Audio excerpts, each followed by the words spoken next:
En unos cultos anteriores estuvimos hablando bajo el tema Asómate por una ventana a la eternidad. Pero como no quiero parecer como que solamente tuviéramos un tema, aunque lo tengo escrito allí,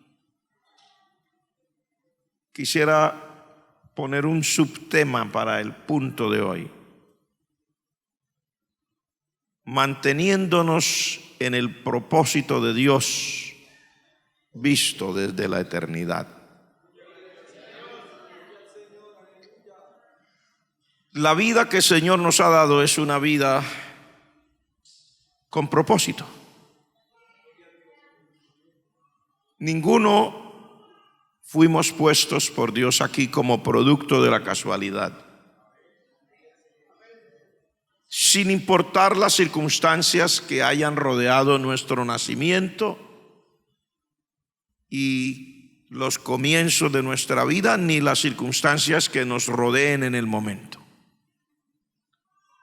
Ninguno somos producto de la casualidad, ni ninguna de las cosas que acontecen a nuestro alrededor son tampoco producto de la casualidad. Estaba leyendo para nutrirme con la palabra de Dios y recordé un texto que también se lo estaba recordando a uno de mis hermanos hace poco en el libro de Eclesiastés, y me llamó mucho la atención porque ese texto dice que a todos acontecen tiempo y ocasión. Cuando decimos que a todos acontecen tiempo y ocasión, aunque parece ser una expresión meramente natural, podemos ver que hay una profundidad en esto referente a la soberanía de Dios con la vida de las personas. Nadie se queda sin el tiempo de Dios. Nadie se queda sin el momento de Dios. Nadie se queda sin el propósito de Dios. A todos, dice, les acontece tiempo y ocasión. Estábamos en ese tiempo que miramos el comienzo de este estudio bíblico, explicando que depende cómo uno mire las cosas, desde dónde las mire.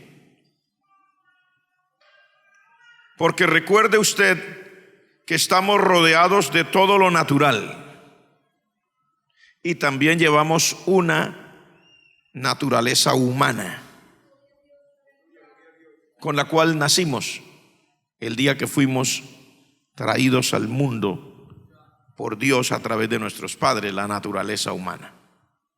Pero también recuerde que estamos rodeados de todo un mundo espiritual que va mucho más allá de lo que nosotros podemos ver o entender con los ojos o con el entendimiento humano.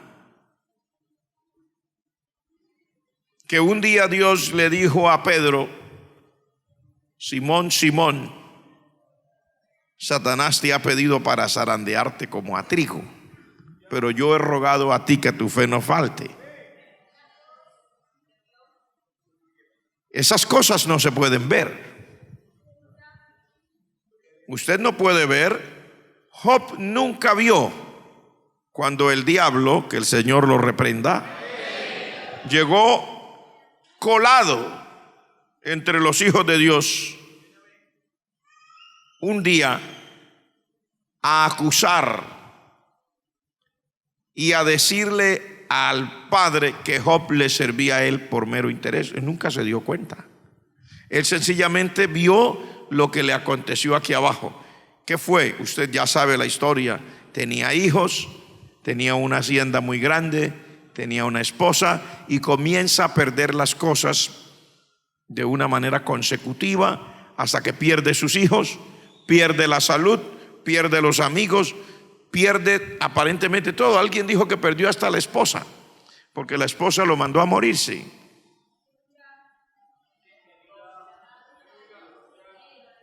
Él nunca vio todo lo que se movía en ese ambiente espiritual y en ese ambiente que trasciende lo humano. De igual manera, tampoco vemos, porque en el mundo espiritual no solo se mueve aquellas cosas que son negativas, que tenemos la tendencia a imaginarnos que en el mundo espiritual solo está el diablo atacando y haciendo, y aquellos demonios de los cuales hablamos ese día que estábamos en esa parte del estudio, atravesándose, impidiendo a la bendición, y nos da por mirar solo eso. Pero también en ese mundo espiritual hay tantas cosas que uno no ve. Dice la palabra de Dios: el ángel de Jehová acampa alrededor de los que le temen y los defiende. También dice la palabra de Dios: le dará orden a sus ángeles acerca de ti, para que tu pie no tropiece en piedra. También dice el Señor: todo lo que atares en la tierra será atado en el cielo, y todo lo que desatares en la tierra será desatado en el cielo. También habla la Biblia en esos mismos pasajes que leímos de un ángel llamado Miguel, de un arcángel llamado Gabriel, peleando unas batallas enormes en el cielo a favor del pueblo de Dios. Gloria al nombre del Señor. También vemos en ese ambiente, en lo espiritual, cosas que no ven nuestros ojos, cuando dice que fuimos resucitados juntamente con Cristo, y juntamente con Él nos hizo sentar en lugares celestiales, cosa que uno no ve. Uno se ve sentado aquí abajo, uno se ve trabajando aquí abajo, se ve luchando, como decimos algunos, luchando por la vida. Y es que si yo no trabajo, ¿quién me da de comer? Y es cierto, tenemos que trabajar. El Señor dice que tenemos que trabajar para poder comer. Pero yo le digo, no use esa expresión, porque sería, aunque es correcto que usted es el que debe trabajar por sí mismo, su responsabilidad Dios se la dio a usted, el día que no haya cómo trabajar y que esté usted o esté la iglesia o cualquiera de nosotros, por ejemplo, en el sitio de Samaria, no era por falta de voluntad de trabajar, no era porque las personas fueran perezosas, era que estaban en una situación terrible, que no había manera, así trabajaran con hambre, probablemente medio muertos ya, en una circunstancia donde la cabeza de un asno valía 80 piezas de plata, donde se presentaron brotes de canibalismo entre unas madres que enloquecieron por causa del hambre, porque enloquecieron. El Señor lo había predicho en el libro de Deuteronomio, dice: mandaré espíritu de locura cuando el pueblo se aparta de Dios. Y el hambre había hecho que se enloquecieron unas madres. Dígame usted entonces, ¿quién alimenta a quién? Si no podemos depender de Dios para creer que en ese día Dios también nos alimentará. Levante la mano el que sabe que a favor nuestro, aleluya, santo Dios. Si usted no lo puede ver, no importa, pero había un hombre ahí que lo podía ver. Se estaba muriendo el pueblo, se habían brotes de canibalismo. La violencia afuera era enorme, y ahora también había violencia interna, porque el canibalismo es violencia. El mismo rey, en su desespero, manda decir que la cabeza de Eliseo el profeta no le quedará hoy sobre los hombros. Entonces también van a ir a matar al profeta. Todo el panorama es desolador y de repente el profeta de Dios se levanta, está en una reunión con los ancianos en su casa, dice la Biblia, en Samaria, en donde vivía en Samaria. Había una reunión con los ancianos, los dirigentes de ese momento. Y el rey ha mandado un mensajero para que se lo lleven preso. Lo quieren matar, pero él se levanta y dice: así dice Jehová. Mañana valdrá a la puerta de Samaria, ¿qué dice? Un seah de flor de harina, un ciclo, y 2 seas de cebada, un ciclo. En esa circunstancia, sitiados y a punto de morir, es imposible. Por lo menos eso dijo un hombre que era príncipe, que era de los más cercanos al rey, porque dice: sobre cuyo brazo el rey se apoyaba. Este hombre dijo: mire, señor profeta Eliseo, ni siquiera, él da posibilidades, pero dice: ni siquiera si Dios hiciera ventanas en el cielo, podría ser esto así. Mañana esos precios. ¿Qué es lo que él quería decir? Ni siquiera si Dios hiciera ventanas en el cielo. Lo que él quería decir es: ni siquiera si desde el cielo comenzaran a caer los bultos de harina, que los tirara directo así, boom, boom, boom, cayera los bultos de harina y de cebada, no sería capaz usted de ponerlo a ese precio.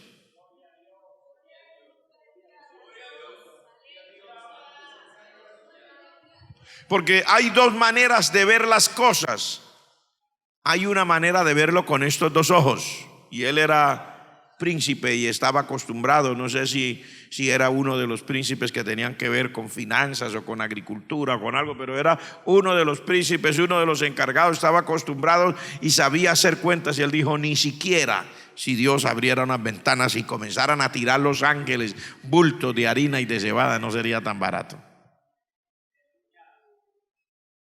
Pero se puede ver también que en el mundo espiritual hay un poder mucho más grande de lo que nosotros pudiéramos imaginar, que sobrepasa las capacidades de cuentas de la mente humana, las capacidades de hacer y de organizar que nosotros tenemos.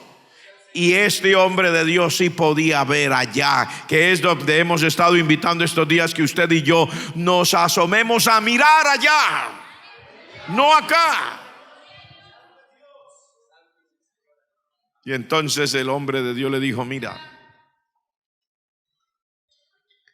tendrás la oportunidad de verlo, pero no alcanzarás a comer de esa harina ni de esa cebada. ¿Y por qué este hombre de Dios estaba tan seguro? Porque en la eternidad, en el mundo espiritual, por encima de lo que los seres humanos podamos decir o hacer, hay unas cosas muy grandes, muy buenas y muy especiales también preparadas de parte de Dios para bendecir, para ayudar, que son las cosas que muchas veces nosotros no alcanzamos a mirar. El milagro sucedió. Al otro día se estaba vendiendo a la puerta de Samaria un seah de flor de harina por un ciclo, 2 seas de cebada por un ciclo. Pregunto: ¿hay algo difícil para Dios? Pregunto de nuevo: ¿hay algo difícil para Dios? Levante la mano el que cree que no hay nada difícil para Dios. Levante las 2 manos y dígalo: no hay nada difícil para ti, oh Dios. Dígalo, dígalo: no hay nada difícil para ti, oh Dios. Nada.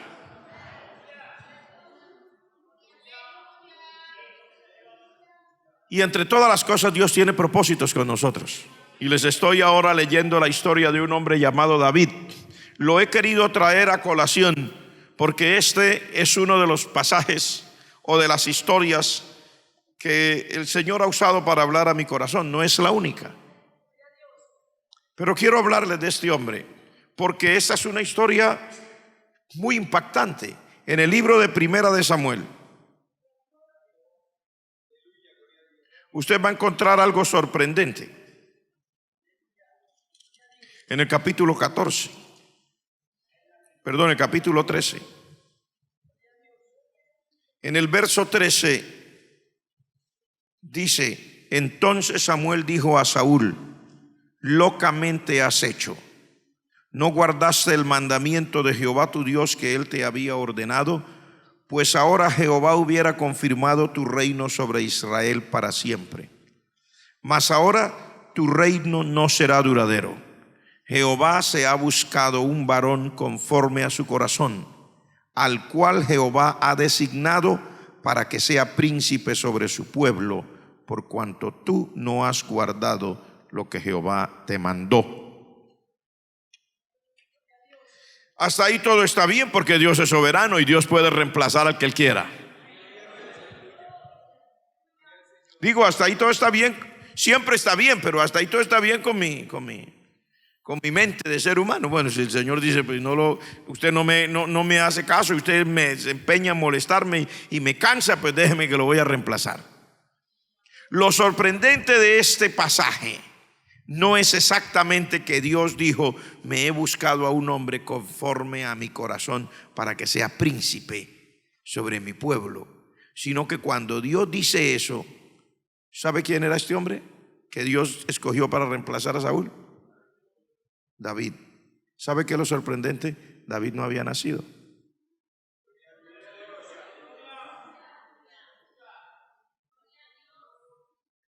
Según los estudios, esta profecía fue dada 7 u 8 años antes de que David naciera. Pero mire lo que dice Dios: Jehová se ha buscado a un hombre, a un varón, conforme a su corazón, al cual él ya ha designado para que sea príncipe sobre su pueblo, por cuanto tú no has guardado lo que Jehová te mandó. ¿Cómo dice que Dios ya lo buscó y ya lo designó? Y se supone que apenas era una profecía, porque David no había nacido. Se supone que David nació 7 u 8 años después de esta profecía. Entonces, ¿qué es lo que quiero llevarles a través de la palabra? A mirar cómo aún los propósitos de Dios con uno los tiene que cuidar tanto, porque los propósitos de Dios con uno no nacieron ayer, cuando Dios me vio sentado tal vez perdido a la mesa de un bar con 2 botellas de cerveza en la mano y me rescató. No. O que Dios me vio para llamarme porque me vio ayer que estaba haciendo yo el aseo de los baños de ahí, de las localidades del templo, de la casa de Dios. Entonces, como el Señor me vio humilde, entonces dice: ahora yo lo llamo. No. Yo quiero que usted entienda quién es usted. Visto no desde el punto de vista de su cédula ni de su registro civil, visto desde el punto de vista de Dios y de lo eterno. ¿Por qué está aquí? Por eso es que insisto muchas veces en decir a las personas: no sean ligeros para hacer cosas, para tomar decisiones, pensando que esta vida es mía y yo hago con ella lo que quiero. Así dice el que no conoce a Dios.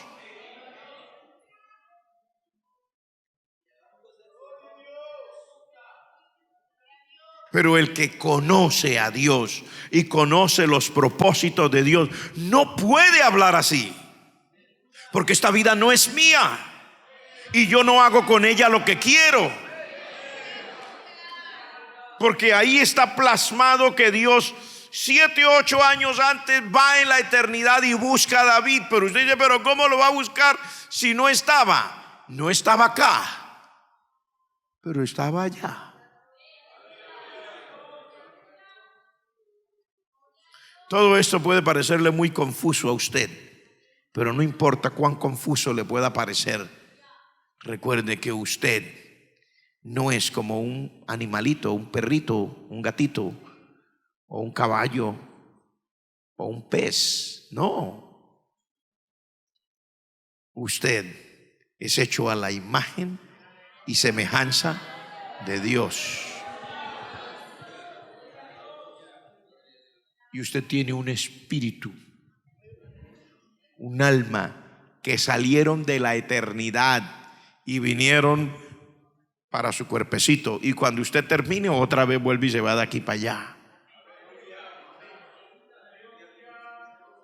Usted no ve como Moisés lo llama Dios o Padre de los espíritus de toda carne. Y cuando sea la resurrección, otra vez todos los que ya se fueron volverán a venir. ¿Se da cuenta que sí es de allá? Y dice la palabra, y volverán a venir y se juntará su espíritu con aquello que había quedado en su cuerpo regado. No me pregunte cómo resucitaremos. Gloria al nombre del Señor. Para irnos al encuentro del Señor. Entonces, cuando Dios nos demuestra por su palabra que Él tiene con nosotros propósitos, que desde la eternidad ya los está manejando con nosotros, desde antes que nosotros naciéramos. No es lo mismo que le dice a Jeremías: no me digas yo soy un niño, le dice Dios, porque antes que nacieses te escogí, y antes que te formase en el vientre de tu madre te conocí y te di por profeta a las naciones. No le dice que desde antes, le dice antes que naciera, antes que te formara ya te había escogido, y ya te había escogido como profeta. O sea que aún lo que uno hace y lo que Dios quiere que uno haga en esta vida, ni siquiera es si le cae bien al hermano, si le cae bien al pastor, si le cae bien al que dirige la música, si le cae bien al presidente o al director de los Ujieres, si le cae bien a aquel hermano que nos ayuda en el evangelismo, o si le cae bien al presidente de la misión. No, Él dice: desde antes te escogí y te di por profeta.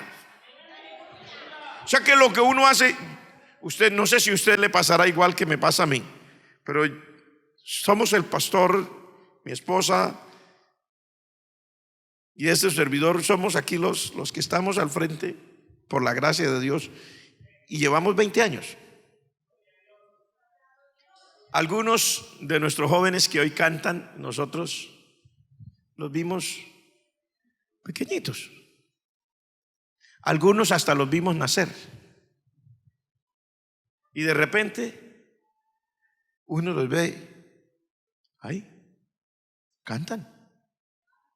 Y el que sabe música hasta se sorprende, ay, cómo canta, afinado. Ay, qué voz. Ay, cómo aprendió de rápido, dice uno, ¿cierto? Ay, qué inteligencia. Ah. No. Uno se sorprende. A uno le parece que es él que aprendió, que es ella que aprendió, que es él que es inteligente, que es ella que se superó.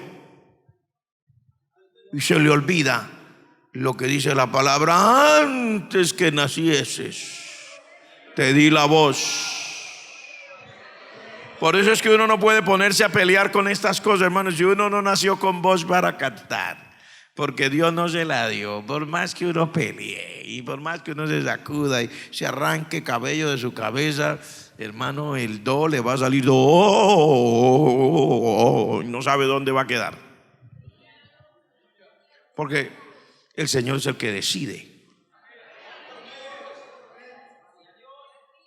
Sí, Señor, aún el oficio que uno desempeña, Y eso es lo que me impacta de esta historia, que 7, 8 años antes que naciera este muchacho llamado David, Dios le dice al que acaba de cometer una alteración del orden de Dios para su vida, Dios le dice: ya me busqué tu reemplazo.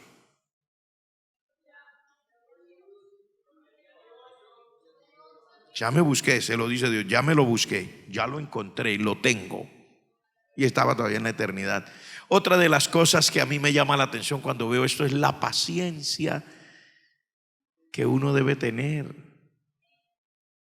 Porque este muchacho ni siquiera había nacido, había que esperar a que naciera,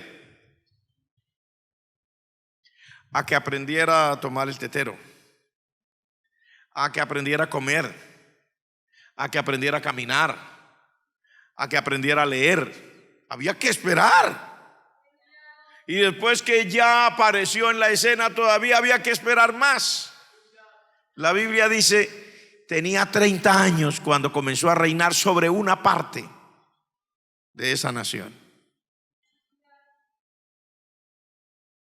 Pero nosotros a veces nos desesperamos y no podemos esperar ni 30 años, ni 20 años, ni 15 años, ni 10 años, ni siquiera 5, porque nos parece una cosa terrible. Ay, es que ya llevo 3 años aquí. Ay, Dios mío, no tengo ningún futuro. El futuro usted no lo tiene aquí, no lo tiene allá. El futuro suyo está en las manos del Señor. El mío también, por supuesto. ¿Cuántos saben que el futuro suyo está en las manos del Señor? Levante la mano el que sabe que el futuro suyo está en las manos del Señor. Aquí vemos cómo Dios elabora un plan y escoge a un hombre antes de haber nacido, solo para cumplir su propósito. Yo quiero hacerle ese énfasis. Dios tiene un propósito con cada uno. Es un propósito eterno. No lo eche a perder. No se sienta tan libre. Yo sé que esto puede ser incómodo. Algunas veces este tipo de enseñanza puede hacer sentir incómodo, pero no se sienta tan libre para tomar decisiones usted. Porque Dios desde antes que naciera ya lo había visto. Sobre todo decisiones que tienen que ver con su vida espiritual. Pero en cada decisión de su vida, dígale al Señor: Señor, tú que me conoces desde antes de nacer, ayúdame en esto que se necesita hacer y que yo realmente no sé cómo es que tú quieres. Dirígeme, enséñame, no me dejes equivocarme.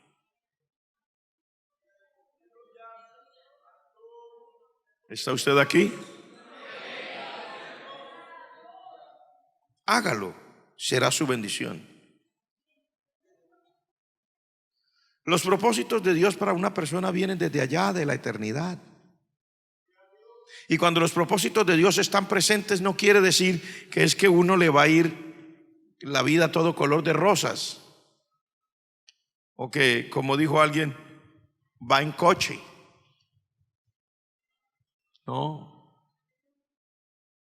No es cierto. Cuando Dios lo escoge a uno, usted se va a encontrar como muchas personas. Y probablemente, si el plan y el propósito de Dios es un poquito más elaborado, también sus circunstancias incómodas van a ser también un poquito más elaboradas. Porque dependiendo de qué se quiere graduar usted, así será de pesado sus estudios.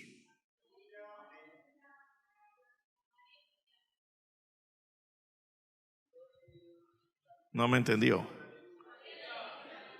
Dependiendo de qué tan elaborado sea el plan de Dios para cualquiera de nosotros, hay un plan, porque qué tan elaborado sea el plan de Dios para usted, de acuerdo a eso serán también las circunstancias, aún las adversas, que usted se va a encontrar en la vida. No podemos perder de vista que nosotros tenemos un propósito de Dios sobre nosotros que es eterno. Por ejemplo, Le voy a mostrar a un David despreciado. En ese famoso capítulo 17 aparece la parte que la gente más le gusta, lo que es David matando al gigante. Pero yo no quiero referirme hoy al gigantón ni a las palabras del gigantón. Quiero referirme a David en ese día. ¿Quién era David? ¿Cómo tratan a David? ¿Cómo es que David está ahí? Primero,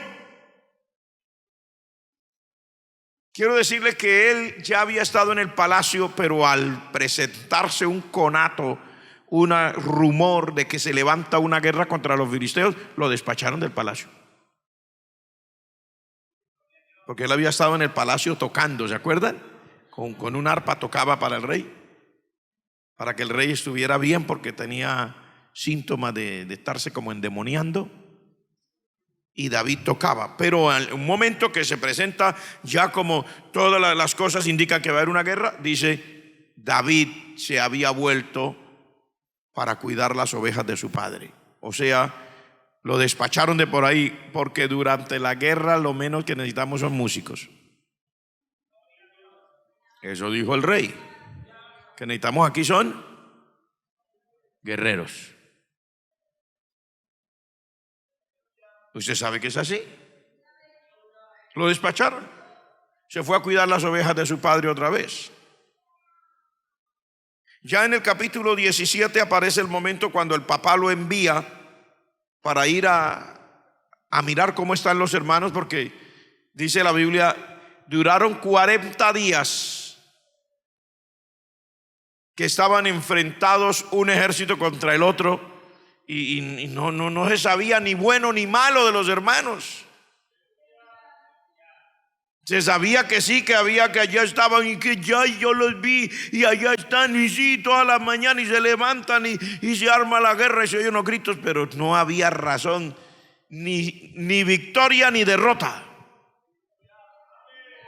Cualquiera, hermano, se le comienza a poner como la vida difícil, y este anciano padre dice: no, vaya y me trae una razón de sus hermanos. Él llegó en el día número 40 y ya usted sabe la historia, que él llegó, que era un muchachito, que llevaba unos quesos, que llevaba unos panes, que el gigante salió y que bueno, ya llegó David y que David mató al gigante. Pero miremos lo que pasó. Usted, cuando lee ese capítulo 17, encuentra en el verso 28 que dice: y oyéndole hablar Eliab, su hermano mayor, con aquellos hombres, se encendió en ira contra David y dijo: ¿para qué has descendido acá? ¿Y a quién has dejado aquellas pocas ovejas en el desierto? Yo conozco tu soberbia y la malicia de tu corazón, que para ver la batalla has venido. Si usted ve cómo lo desprecia, Eliab era el hermano mayor. En realidad esa es una reacción de Eliab de ira, no porque David estuviera preguntando por el gigante, sino por su propia condición. Porque David era el menor de todos los 8 hermanos. Él era el menor. David viene y el mayor no puede dar ningún parte de nada bueno. Llevaban 40 días y la Biblia dice: cada uno de los que oían al gigante corrían. Entonces, es una tragedia que venga el hermano menor y encuentre que uno también está corriendo. Dice: todos temblaban, todos huían, todos se escondían, todos se aterraban. Y cuando ven al hermano menor, que él ve a su hermano menor, pues imagínese usted, si David tendría, dicen los estudiosos, 16, 17 años, el hermano mayor 25, 30 años, no sé. Cuando oye a David hablando con la gente diciendo: pero ¿por qué nadie sale? Pero es que el rey no ha dicho nada. ¿Qué ha dicho el rey? No ha ofrecido alguna cosa, no ha inspirado a nadie. Y todo el mundo le decía, sí, el rey dice que el que salga y pelee contra ese filisteo, lo derrote, el rey le va a dar a su hija mayor por esposa. Y también le va a quitar los impuestos a él y a toda la casa de su padre. Y entonces él dice, pues entonces ¿por qué no salen? Alguien, nadie se quiere casar con la esposa del rey. Y el hombre estaba, pero por lo adolescente, por lo muchacho, habían cosas que él entendía y cosas que no entendía. Entendía el insulto del gigante, entendía el ofrecimiento del rey, pero no entendía por qué nadie salía. Porque él estaba que salía. Y entonces él se imaginó, si yo estoy que salgo, entonces ¿por qué no salen todos los demás? No sé si usted me entiende. Esas cosas no van como postizas, esas son naturales. Es lo que cada uno lleva por dentro. Y cuando él oye hablar al gigante, pues él se sintió ofendidísimo. Cuando yo le digo ofendido, le digo ofendido. Le puso la sangre caliente. Y él se imaginó, pues todo el mundo está igual de ofendido que yo. Y de hecho sí, porque el hermano estaba ofendido, pero no con el gigante y no con él. Porque no podía dirigir ese fastidio contra el gigante porque le tenía miedo. Entonces le tocó dirigirlo contra el hermanito menor. Quiero que usted vea el desprecio al que se ve sometida una persona sin importar si Dios tiene un propósito con él. Porque es que uno se imagina que si Dios me ha hablado, que si Dios me ha dicho, que si yo siento la presencia de Dios, que nadie me va a decir nada feo. No, para todos alcanza. Para David también. Su hermano menor lo despreció. Yo conozco la malicia, la soberbia de tu corazón, que para ver toda esta batalla has venido. Pero ¿cuál batalla si no había? En todos los 40 días no habían peleado. La Biblia relata exactamente lo que pasaba. Dice por las mañanas, no sé a qué horas, a lo mejor después de haberse desayunado bien el gigantón ese. Dice, por las mañanas salía, lanzaba el insulto, se devolvía, decía la esa, no hay con quién pelear. Por la tarde volvía y salía, bueno, ya va a ser de noche, ya va a acabar el día, no hay un hombre por ahí.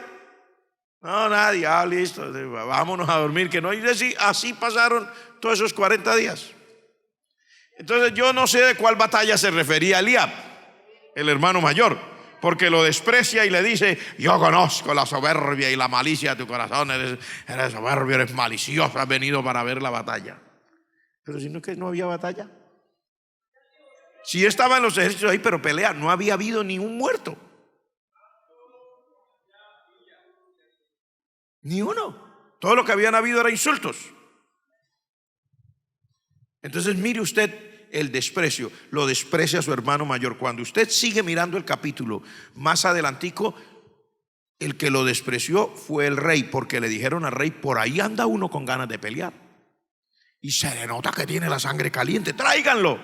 Cuando lo traen y lo miró, dijo, ay no.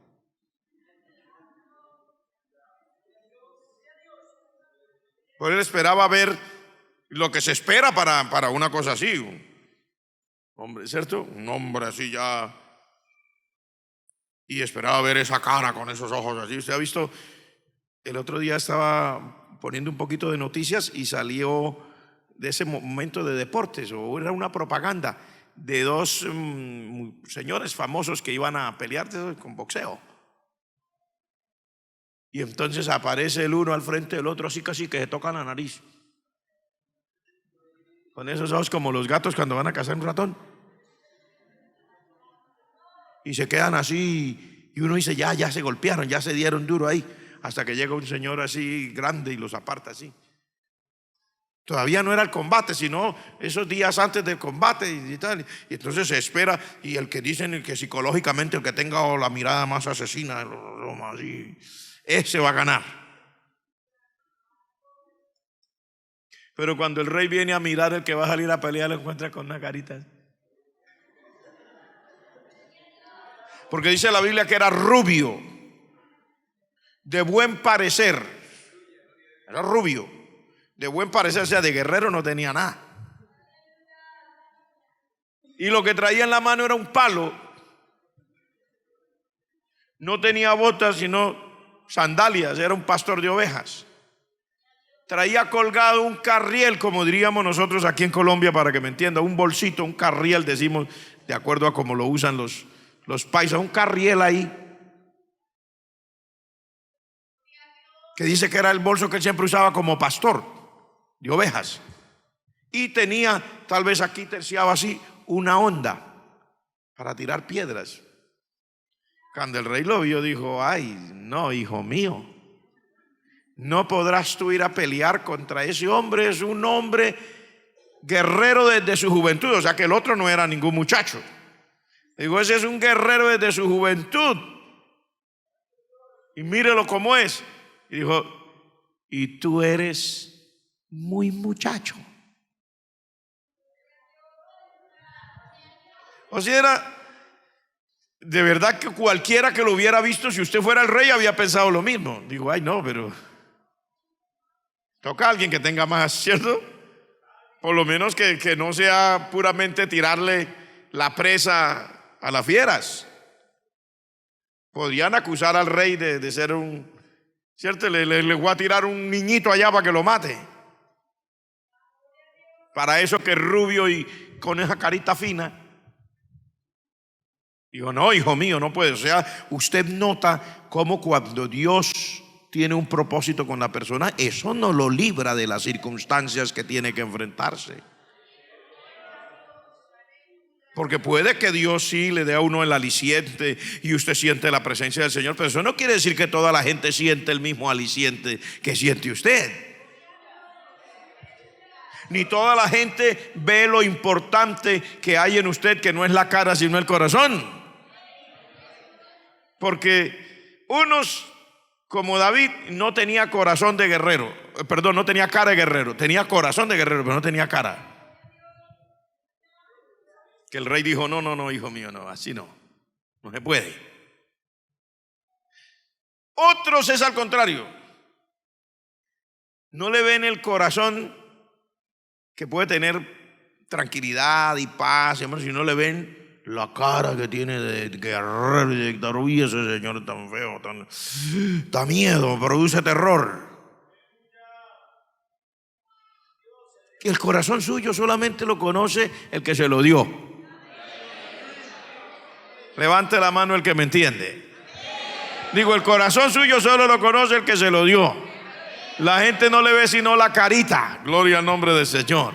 Entonces, David es despreciado ahí, pero luego usted sigue en el mismo capítulo y más adelante ya el rey se convenció, o por lo menos se impresionó, porque el muchachito le dijo: no, mi señor el rey, no tenga temor, tu siervo irá y peleará. Y le dijo: ¿por qué quién es este? Y cuando comienza a hablar, comienza a ver como un cierto timbre de propiedad. Y dice: porque quién es este filisteo incircunciso para que venga a ofender los ejércitos del Dios viviente. El muchacho habla de ejércitos y del tipo aquel, y lo comienza a tratar así. Y dice: un filisteo incircunciso que viene a ofender los ejércitos del Dios viviente, tu siervo. Ya comienza el hombre a, sí, pero habla diferente que como se ve. Y le dice: y es que tu siervo era pastor de las ovejas de su padre. Y cuando venía un león o un oso y se llevaba alguno de los corderos, salía tu siervo detrás de él. Y el rey comienza a abrir los ojos. ¿Cómo es que es la historia? Que salía yo detrás de él y lo hería y le arrebataba la presa de... ¿Cómo? Le arrebataba la presa de la boca, dice. Y si se levantaba contra mí, le echaba a mano y lo mataba. El rey como que se sacude, y oyéndolo hablar, y se le nota esa sinceridad, y como que el rey dice: bueno, hijo mío, entonces hagamos la prueba, venga. Y le puso la armadura de él, le puso la espada de él, un casco de bronce, le puso. Y dice que David probó a andar, pero no era capaz. Le dijo: ay, mi señor el rey, yo no puedo con esto, porque nunca me lo puse, yo no sé, yo nunca ensayé esto.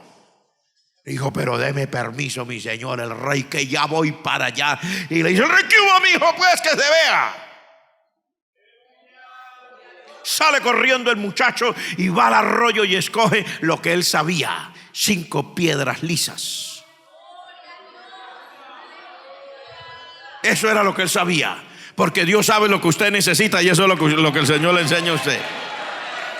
Usted no puede aprenderlo todo en la vida de un solo golpe, pero Dios le va a enseñar poco a poco lo que usted necesita. Y para ese momento lo que se necesitaba era una buena piedra, gloria al nombre del Señor. Una piedra lisa, una piedra que no se reventara, porque el grandulón ese tenía la cabeza dura. Tenía que ser una piedra que fuera acorde a la cabeza del tipo. Y el muchacho escogió 5 piedras lisas. Él sabía cómo era, porque él le había tocado con osos y con leones. Él sabía que eso no se con piedrecitas por ahí que cuando usted le pega se revientan. Dice que fue al río. Él conocía cómo era. Hermano, lo que a uno le maravilla es saber que en el propósito de Dios usted no tiene que ser la persona más sofisticada. Pero en lo poquito que Dios le dé, Él le enseña bien ese poquito, gloria al nombre del Señor. Lo importante es que usted se aprenda bien el poquito que le tocó, gloria al nombre del Señor. Porque el poquito del momento era con piedras, pero él conocía las piedras. Él sabía, esto no se puede con cualquier piedra. Y él también sabía de tipos grandes, porque dicen que cuando un oso se levanta sobre las 2 patas, mide aproximadamente entre 2,80 y 3 metros. Y hace así, levanta las garras y hace así. Yo he visto algunos documentales. Y pesa, haga de cuenta, Goliat. Porque el hombre, cuando lo vio, le dijo al rey: y este filisteo incircunciso será como uno de ellos. Ya él lo midió, el tamaño es parecido, las garras son iguales. Dijo: este le necesita una piedra de estas, gloria al nombre del Señor. Y escogió 5 piedras y se fue. Pero me llama la atención que cuando llegó, porque ya llevaba las piedras en la bolsita esa, y ya iba, y ya el filisteo vio que alguien salió, entonces el filisteo también salió. Dice, pero cuando ya llegaron más cerca, que lo pudo ver, ¿quién sabe? 30 metros, no sé. Cuando ya lo vio y dijo que lo vio y lo despreció en su corazón, porque era de buen parecer, muchacho y rubio. Lo despreció por eso. Y luego le vio un palo en la mano. Y el hombre ¿es que acaso yo soy un perro que venga contra mí con palos? Dijo: venga, le dijo, acérquese. Venga, que le voy a dar sus carnes a las aves de cielo. Con ese estilo que tenía siempre, el prepotente es así. Le parece que todo el mundo le tiene miedo. Y él creyó que con eso asustaba a David, y que con nombrarle las fieras del campo, si las fieras del campo eran los vecinos de David de día y de noche. Y pensó que con eso le iba a decir: venga, que yo le doy su carne a las aves del cielo y a las bestias de la tierra. Él pensó que lo iba a asustar con eso de bestias y de aves, y no sabía de dónde venía este muchacho. Gloria al nombre del Señor. Pero gracias a Dios, hermano, por el propósito del Señor. El muchacho no se deja impresionar, puso la piedra en la onda y ¡pah! Una sola piedra, dice la Biblia, una sola. El mismo golpe se quedó incrustada aquí, dice, entre la frente del hombre ese, y ¡bom!, de cabeza al piso. Y dice: y los filisteos, viendo a su paladín muerto, corrieron. Pero David corrió hacia el filisteo, le sacó la espada, le cortó la cabeza. Hizo como siempre hacía, que aunque él tenía esa carita, niño, rubio, de buen parecer, muchacho, estaba acostumbrado a esto.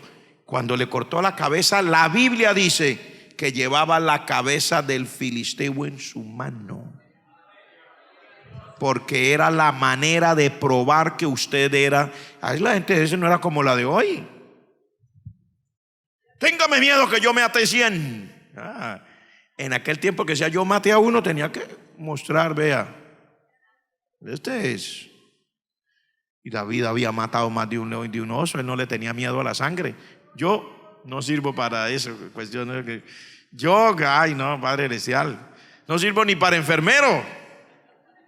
Yo veo la sangre y ahí quedo. Pero Dios, cuando tiene un propósito con alguien, Dios le da a cada uno lo que se necesite, mi hermano. Pero me llama la atención el final. Dice: cuando David salió ya para ir a pelear con el gigante, el rey le dijo al general: ¿de quién es hijo ese muchacho? Y el general le dijo: rey, delante de Dios no sé quién es.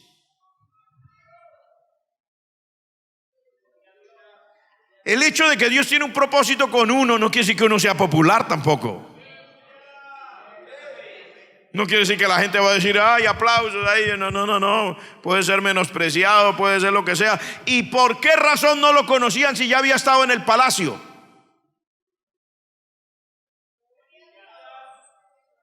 Ahí está, para que usted se dé cuenta que la gente no se deja llevar así tan fácil. Cuando estuvo en el palacio, a pesar de que ya lo habían visto, nadie ni siquiera se fijó en él. Lo único que oían era la música bonita y oían, pero nadie se fijó en él. Cuando salió a matar al gigante, el mismo rey no sabía quién era. El general no sabía quién era.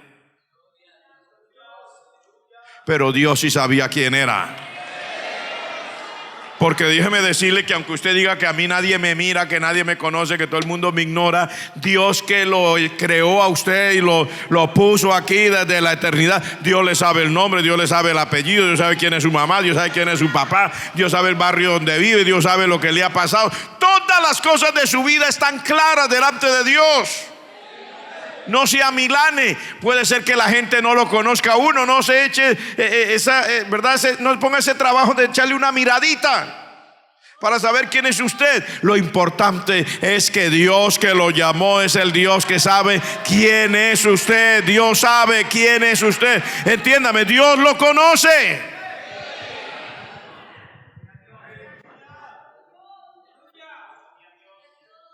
Luego David enfrenta otras cosas. Primero, Saúl tiene celos de él después que mata al gigante. Al principio se alegró, pero luego cuando va entrando a la ciudad y va con David, y David llevaba, ¿verdad?, las armas del gigantón, porque que las quitó, tenía derecho.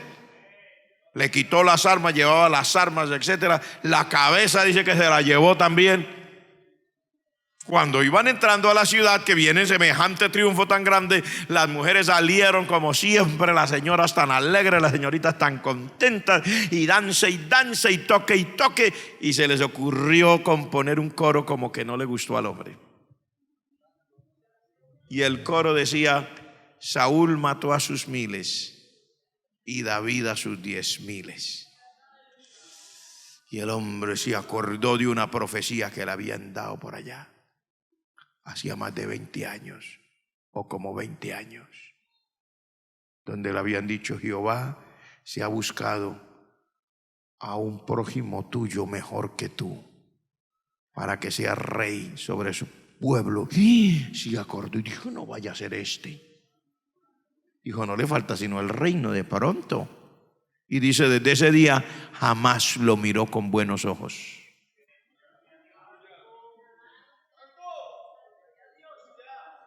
Cuando Dios tiene un propósito con usted, sabe que...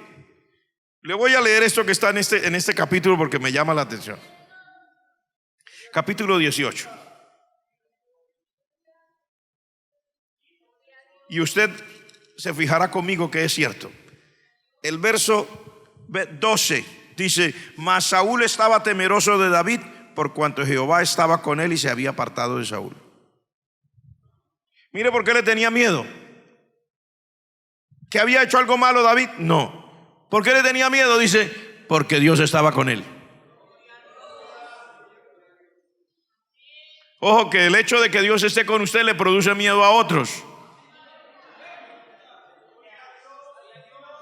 ¿Cómo? ¿Por qué? No sé, pero pues... ¿Se portaba mal? No. mire lo que dice en el verso 14: y David se conducía prudentemente en todos sus asuntos y Jehová estaba con él, y viendo Saúl que se portaba tan prudentemente, tenía temor de él. O sea, otras razones por las que le tenía miedo era porque era prudente, o sea, porque no era arrebatado, porque no era un alocado, porque hay gente que solamente tienen acelerador, pero no tienen freno. Pero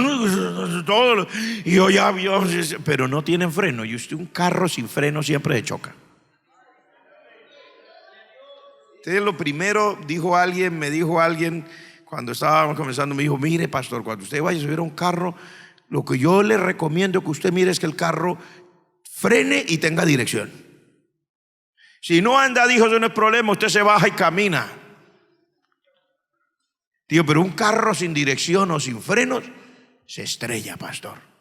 Así que lo que yo más le recomiendo que le revise al carro no es si tiene un motor potente, no es si tiene lujos, es que frene y que tenga dirección, me dijo. El resto es historia, me dijo. Pero un carro sin freno se estrella.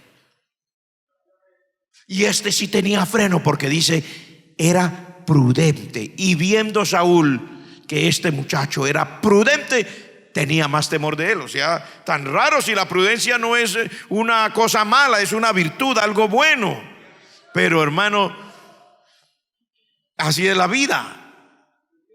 Le tenía miedo y se sentía mal con él. Primero porque Dios estaba con él, y después porque era prudente. O sea, que no quiere decir que siempre que uno se mete en problemas con la gente es porque uno está actuando mal. Y algunas veces cuando uno se encuentra en problemas, quiere pedir al Señor: Dios mío, muéstrame cuál es mi pecado, por qué me está yendo mal, por qué la gente no me quiere. ¿Qué le pasó? ¿Acaso no ha leído la palabra? Otro texto, el verso 28 dice: pero Saúl, viendo y considerando que Jehová estaba con David y que su hija Mical lo amaba, tuvo más temor de David, y fue Saúl enemigo de David todos los días. Entonces, ¿qué tenemos aquí? A un hombre en el propósito de Dios, enfrentándose a unas cosas que uno jamás se supone.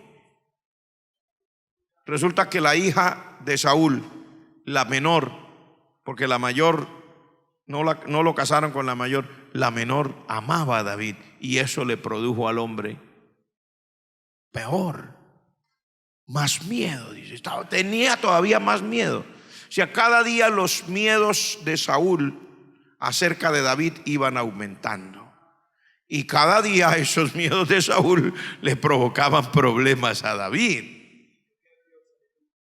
Gloria al nombre del Señor. Pero lo que yo quiero, porque no voy a alcanzar a hablar de todo lo que quería en esta mañana, lo que yo quiero es recalcarle a usted: si Dios tiene un propósito con su vida, actúe de acuerdo a ese propósito que Dios tiene con usted desde la eternidad. Viva de acuerdo a ese propósito que Dios tiene con usted en la eternidad. Sea prudente, como dice aquí. No se deje llevar por las circunstancias. Recuerde que toda crisis obliga a las personas a tomar decisiones. Eso es inevitable. Toda crisis obligará a las personas a tomar decisiones. Siempre. Por eso es en los momentos más angustiosos, cuando las crisis se acrecientan, cuando la cosa se pone un poquito más difícil, cuando usted tiene que tener más cuidado.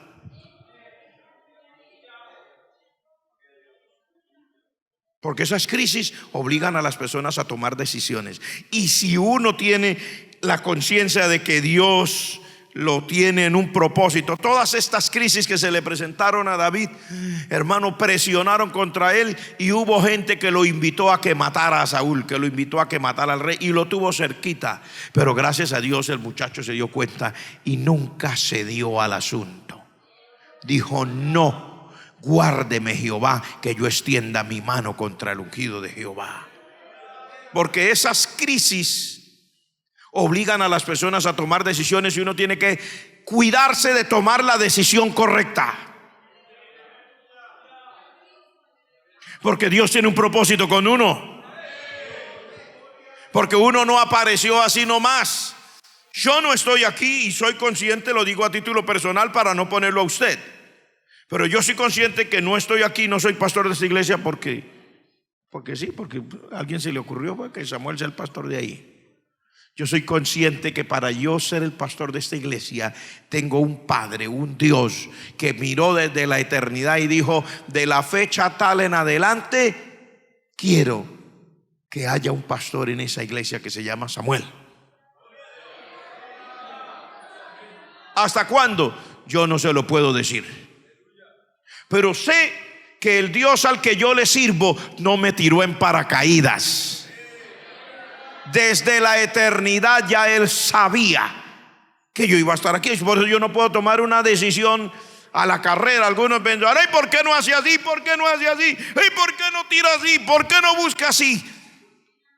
Tenga usted cuidado. Cuando usted sabe que Dios tiene un propósito con usted, tenga usted cuidado. Lo mismo le digo a usted. Si Dios lo llamó, lo escogió y usted es consciente que Dios... Yo me pongo asombrado. Algunas veces yo veo aquí en la iglesia hijos de pastores, de otros pastores. No uno. Por aquí ha pasado más de un hijo de pastor por esta congregación. Y yo digo, pero tan extraño. ¿Por qué Dios toma a un hijo de pastor que bien podría estar congregándose? Lo más lógico es en la iglesia donde sus padres son los pastores. ¿Y por qué se acontece eso? De que estos hijos de pastores no estén donde están sus padres, en la iglesia donde sus padres son pastores, y de repente vienen a dar aquí. ¿Usted cree que estas cosas son así nomás? ¿O que es que la gente enloqueció? ¿Usted no cree que Dios, que sabe todas las cosas, decide cuándo, de qué momento y cómo cada cual va a ser formado en su vida cristiana y en su vida espiritual, preparándolo para un propósito definitivo que Dios tenga con él? Yo entiendo estas cosas. Y lógico, en la iglesia se van a presentar circunstancias. Toda iglesia va a tener circunstancias. Y cuando me refiero a circunstancias, estoy cortando la palabra porque estoy hablando de circunstancias adversas. En toda iglesia se van a presentar momentos de crisis. Si usted es consciente que Dios lo puso en un lugar y específicamente aquí, no sea tan ligero para decir: me voy.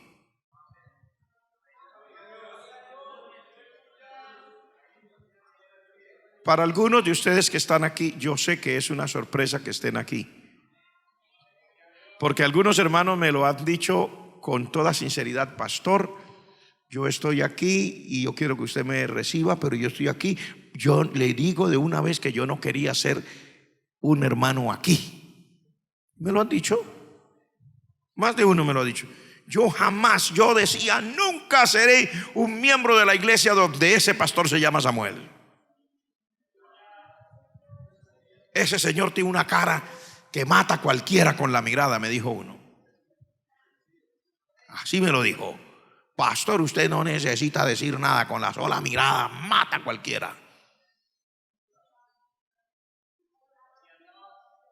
Sin embargo, me han dicho: pastor, yo tuve un sueño, yo tuve una visión, y en ese sueño, que yo no vi la cara, pero yo sabía que era alguien en el cielo, que yo creo que ese Señor me decía: váyase y le aconsejo y le ordeno y le digo que se haga miembro en esa iglesia donde ese pastor que a usted no le gusta, que se llama Samuel. Me lo han dicho, que están aquí, gente que está aquí, no que vinieron y se fueron, que están aquí.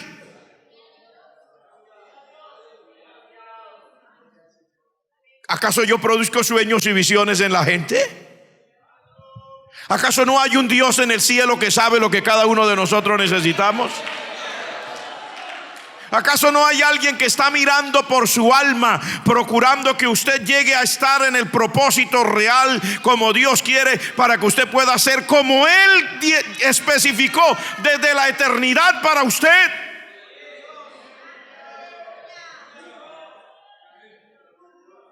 Sí, Dios lo hizo. Voy a terminar porque necesitamos terminar.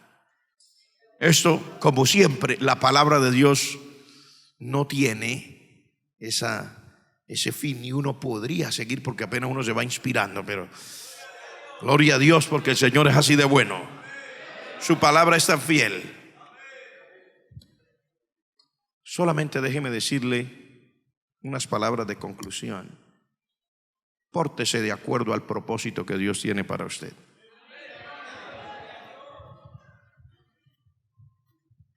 No negocie el propósito de Dios para su vida. No venda y no regale el propósito de Dios para usted. Póngase de pie, por favor.